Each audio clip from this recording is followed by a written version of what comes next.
지금부터 약 3,000년 전에 기록된 이 이스라엘 왕 다윗이 기록한 이 말씀입니다. 62편 6절에 나의 구원과 영광이 하나님께 있으며 나의 구원과 영광이 하나님께 있다. 자, 구원과 영광,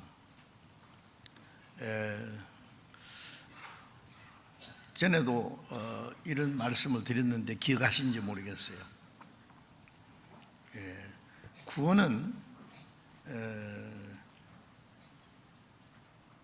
죄로 말미암아 하나님의 심판과 영원한 지옥의 형벌을 받을 운명에서 주님이 우리 대신 죽어서 우리 죄를 대속하시고 사망의 권세를 깨치고 부활하심으로 그 예수님의 죽으심과 부활하심을 이루어내신 그 하나님의 은혜를 깨닫고 믿음으로 구원을 받는 것이죠. 그럼 영광은 뭐냐?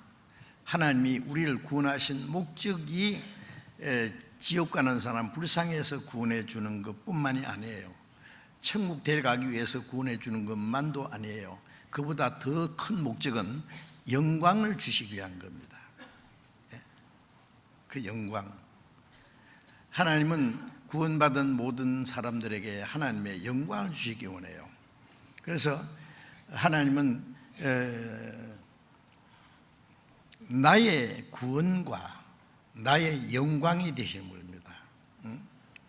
자, 이 두 가지를 다시 좀 성경을 통해서 알고, 구원을 받은 사람은 구원만 받고 좋다 그러면은요, 구원해 주신 목적을 잃어버리고 사는 사람이에요.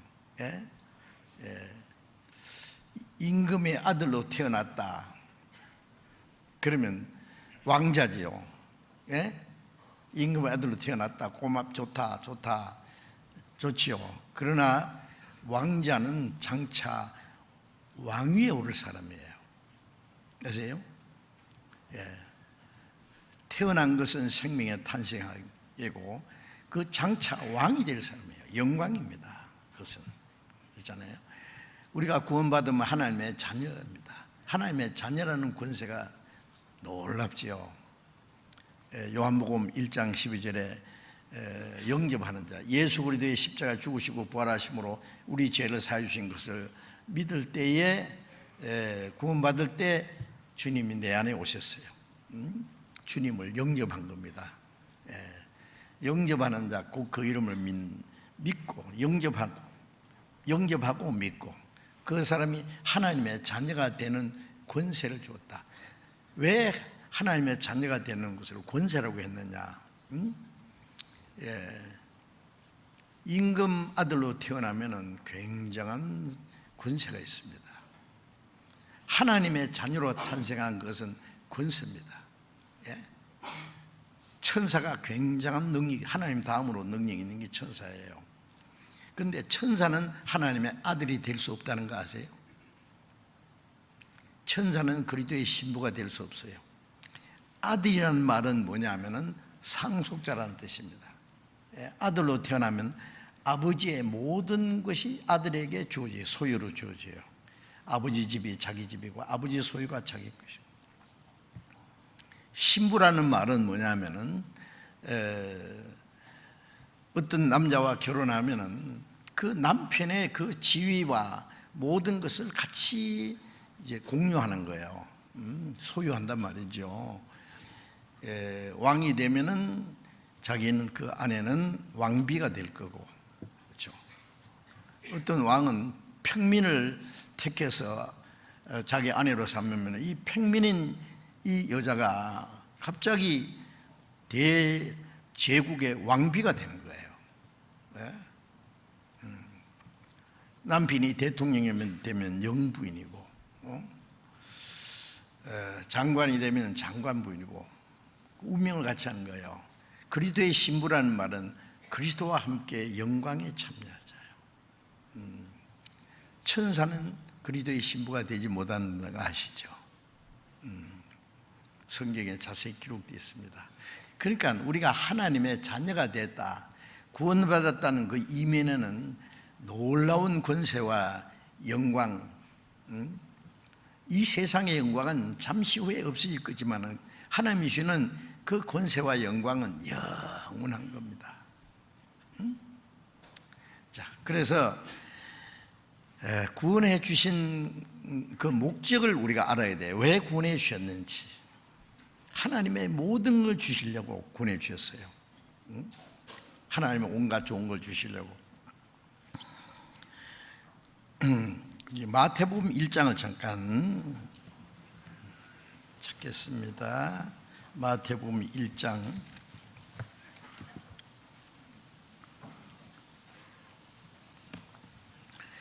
1절 같이 읽읍시다. 아브라함과 다윗의 자손 예수 그리스도의 세계라. 자, 이제 구약 성경 마지막이 말라기죠. 예? 말라기가 기록된 이후 400년 동안 선지자가 없었어요. 예, 그 400년 후에 예수님이 오셨습니다. 그 신약은 이제 마태복음부터 기록된 게 신약인데, 이 마태복음 1장 1절에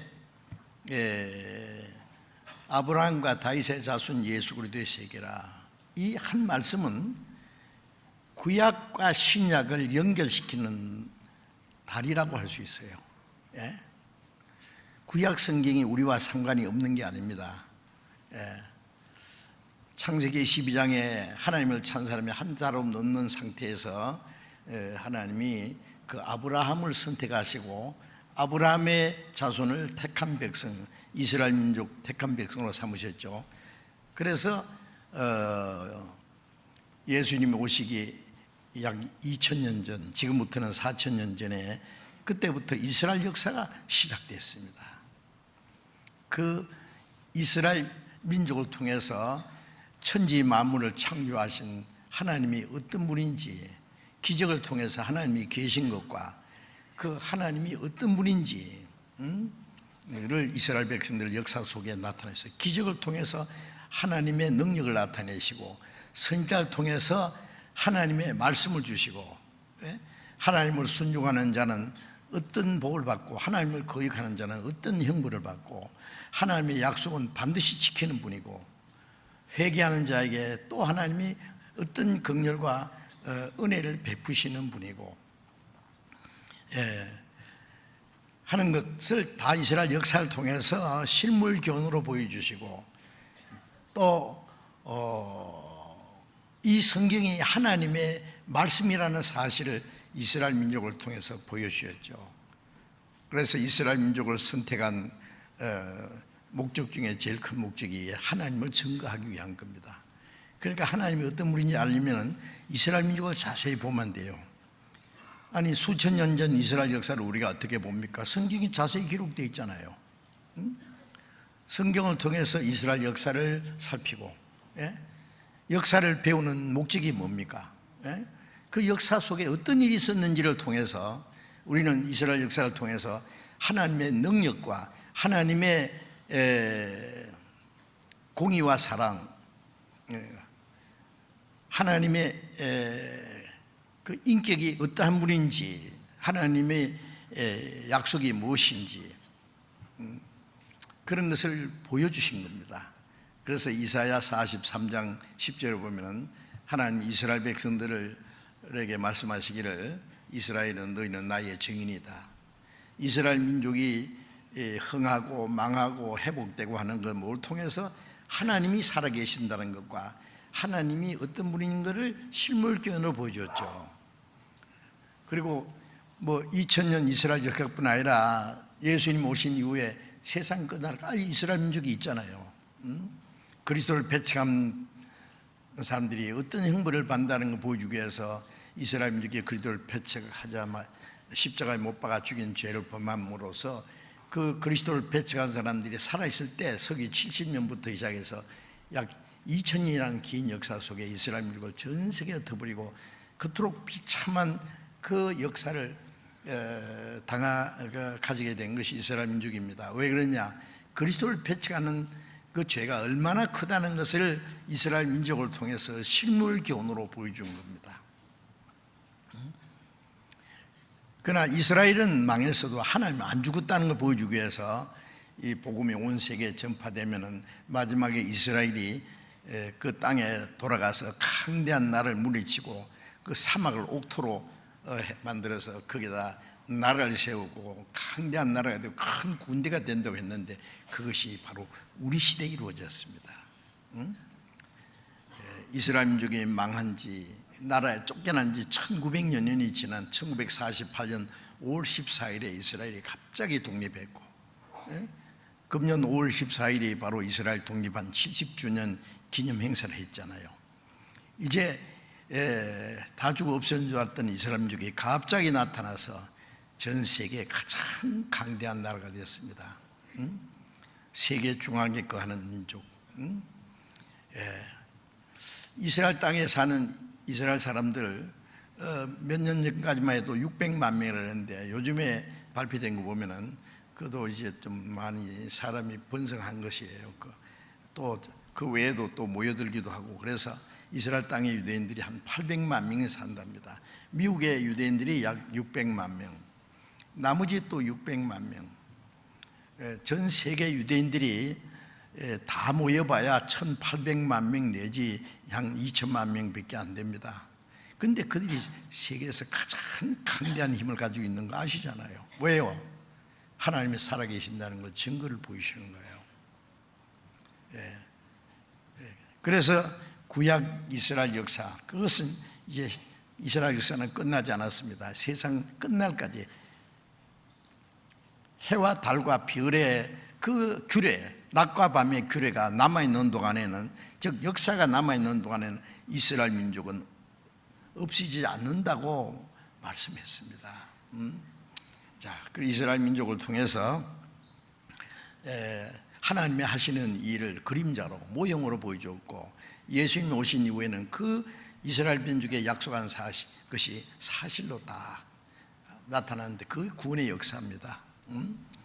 저 복음이 전해진 지가 또 한 2000년, 우리는 하나님이 약속하신 마지막 시대에 살고 있는 것은 확실합니다. 이제